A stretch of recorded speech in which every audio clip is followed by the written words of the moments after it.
Hey y'all, it's Tom with npcrowd.com again, and today we're going to talk about organizational structure in a nonprofit. Now, when we talk about organizational structures, we're not talking about an org chart. An org chart is a visual representation of structure, but before you create an org chart, you need to know what your structure is. And in this article that we have on npcrowd.com, we talk about the 3 meta structures for nonprofit organizations. When I say meta, I use that term because these are the 3 high-level organizational structure types.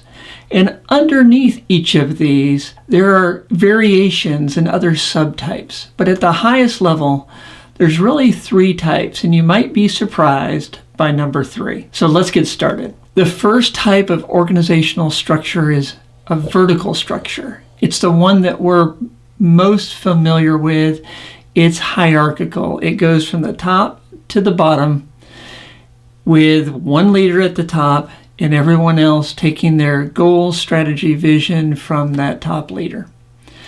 That vertical could be functional, it's divisional, however you want to look at it, it's kind of that top-down approach. The second type is the vertical and horizontal organizational structure. That's a mouthful, so typically we might hear this called cross-functional or a matrix organization. The third one, and the one that we'll talk a little bit more about, is one that is a boundaryless structure. Boundaryless it's hard to get your mind around. So what you may find is that you've heard of this by a different name. Sometimes it's called a hollow organization structure, modular, virtual, or in some cases, some people may reference it as a learning type organizational structure. And we're going to get into that just a little bit more. But let's start by describing vertical. Again, we're familiar with it. You'll see on the chart here that it's kind of the typical representation. Yes, we're using an org chart to demonstrate this, but it is a typical org chart. You have the executive director and president, and then you have another layer of management, and then either you have line staff or another layer of management, and it's kind of the typical structure that's been around for such a long time. Typical big traditional corporations fall into this category. So one of the pros of a vertical organization structure is it's familiar, it's well known, we understand it because that's typically how we're taught. It's the types of organizations we've worked in the past. It allows individual contributors to perform their assignments, and it's the higher you go in that structure, the more that there's an understanding of what all the individual assignments come together to accomplish. It allows for subject matter experts as that hierarchy grows. And it does allow for there to be no confusion as to where direction and decisions come from. It comes from the top. But some of the cons of a vertical organization is it really can create silos, whether it be a staff relationship silo, it could be communication and coordination between teams doesn't happen maybe as freely because there's a vertical chain of command, communication, and you typically were taught don't cross those silos. This organization type also can cause a shift in culture because each silo starts to develop their own culture that can cause really some unique identities in each silo, in each division, each functional area, and that can drift the overarching culture of an organization. Another con or negative to the vertical structure is that poor management skills can really affect the entire team. if one division, one function, one vertical has a poor leader or poor management within it, that can affect the entire organization, because then the entirety of that function begins to fall apart, doesn't work the way that it should. It's not as strong as it needs to be. So it really means that you've got to have strong management, not just strong leadership, but there actually is a need for strong management skills within a vertical structure. Now let's talk a little bit about vertical and horizontal, or a matrix organization. You can see here that you have an executive team, and absolutely your executive director or president, they are the leader of the nonprofit. But you have an executive team, and that executive team then oversees a level of management, whether they do it themselves in a smaller nonprofit, or they have managers underneath them in a larger nonprofit. And you might do this by function. In this case, I'm showing fundraising, program development, and technology, just for example's sake. But you can see here there's a vertical structure. Fundraising has a fundraising leader. Program development has a program leader. Technology has a technology leader. And their team report to them.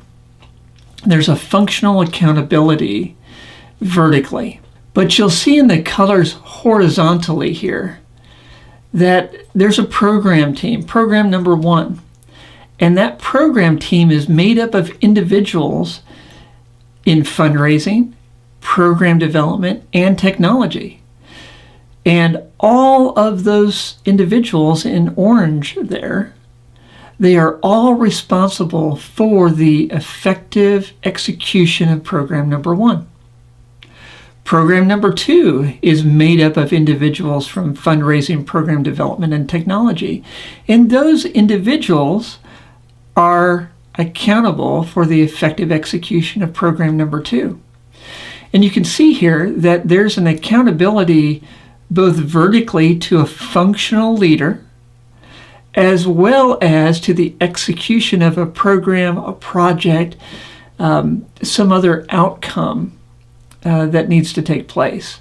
So this has both a horizontal and a vertical component to it.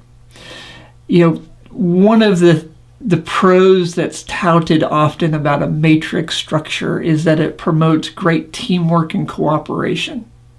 And that's true. It also provides some opportunity for advancement within a matrix, because you can also have program or team leads on that horizontal axis that are different than the leaders in the vertical axis. You may also find that in a matrix structure, that vertical and horizontal structure, that teams are better equipped and able to complete complex projects, tasks, and they're able to do that in a way that they can get the support that they need. Each person from that functional area in a project, they can get help from others in that same functional vertical when the horizontal team needs it at times. Plus, you have subject matter experts as part of each and every team as the team needs. So the ability to execute is one of the big pros to a matrix structure. Now, not everything is roses in a matrix structure. One of the challenges could be that your organization doesn't have enough leadership to go around. That the power of leadership and management is diluted in a matrix structure. Maybe that kind of goes along with another con, and that is that for people working in the horizontal, along with vertical management and leadership, sometimes the lines get blurred about who they report to, who makes decisions for and with them. If the functional leader has a different opinion about what is most important than the program or project leader, now you have a staff member or a team member that is conflicted about who should they go with as far as what they do or don't do. And that's a common issue. So a good matrix organization really needs empowerment. It does need good leadership. It needs good communication, and not just communication within a team, but from horizontal leader to vertical leader, having a good path of communication and relationship becomes very important. Now, the last type of meta organizational structure that we're going to talk about is an open boundary or a boundaryless structure. And when we talk about this, you may say, hey, I've never heard of this structure before. Well, maybe you haven't, but maybe you've seen instances of it, especially in the last decade or so. And this is where the lines and the boxes in a typical org chart that represents the structure, those typical vertical and horizontal boxes and lines kind of disappear.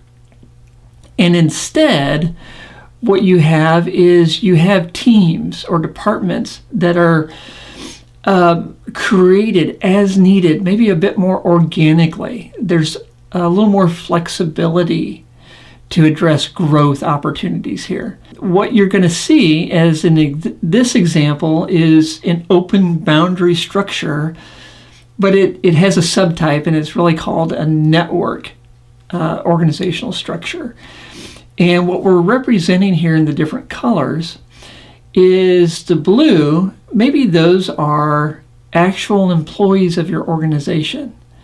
The orange, they might be volunteers. They may be contractors. They may be service providers outside your organization that are under contract to you. And so really, the structure of your organization is made up of both employees and non-employees. It's organized in some cases around a program or a project. In some cases, it might be around a functional area in the organization.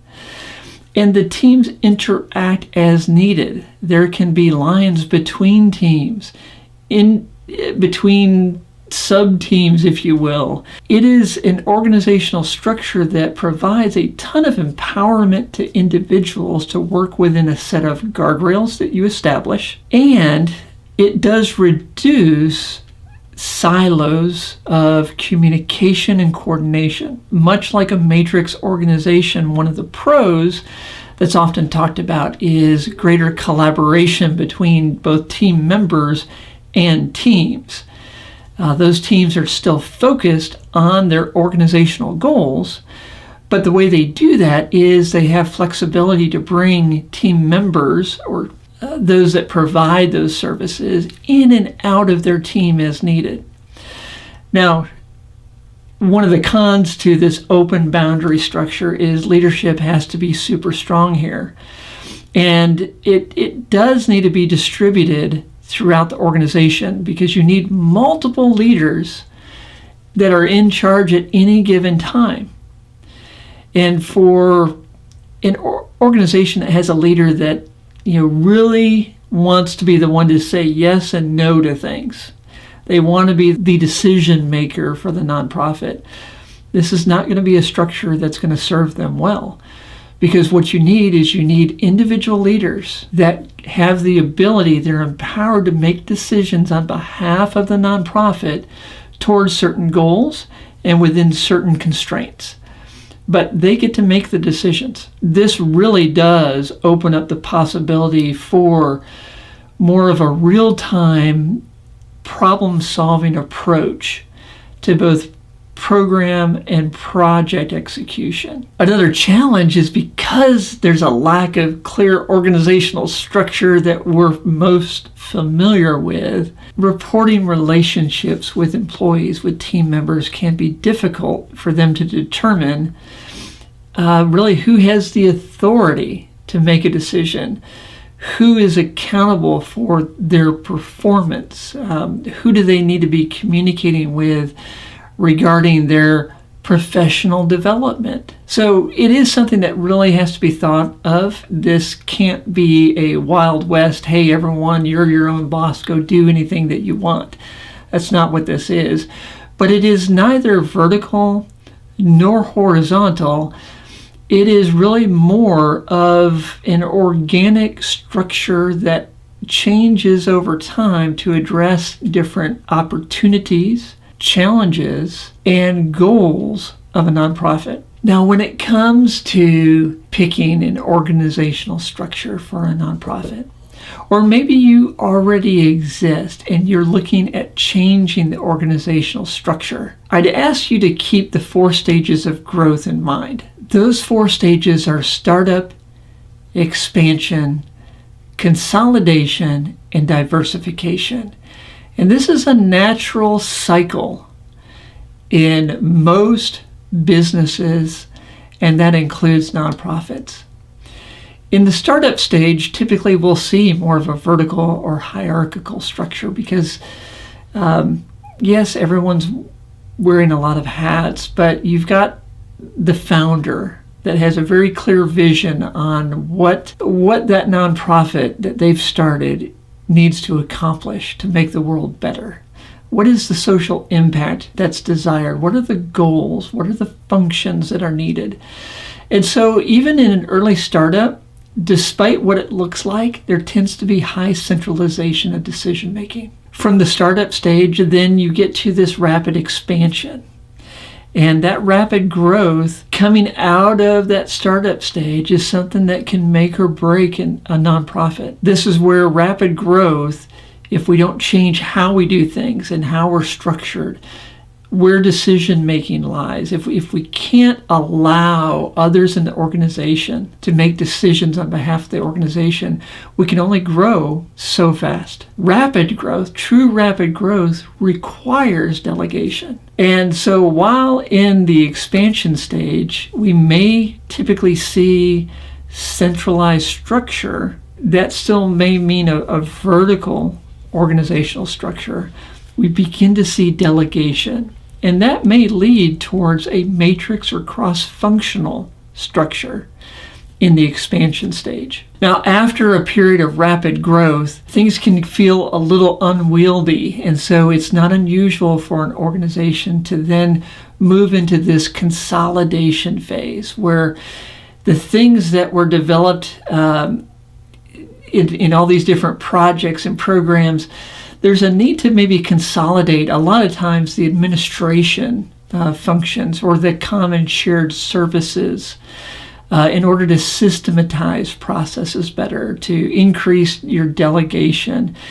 Maybe you're going to create more teams and departments. Maybe there's more depth in the lineup. A lot of times that can still work in either a hierarchical vertical organization or a cross-functional organization. It also could be that there are some areas of the organization that are more of a vertical structure, and there may be some other parts that tend to be a little bit more of an open boundary structure.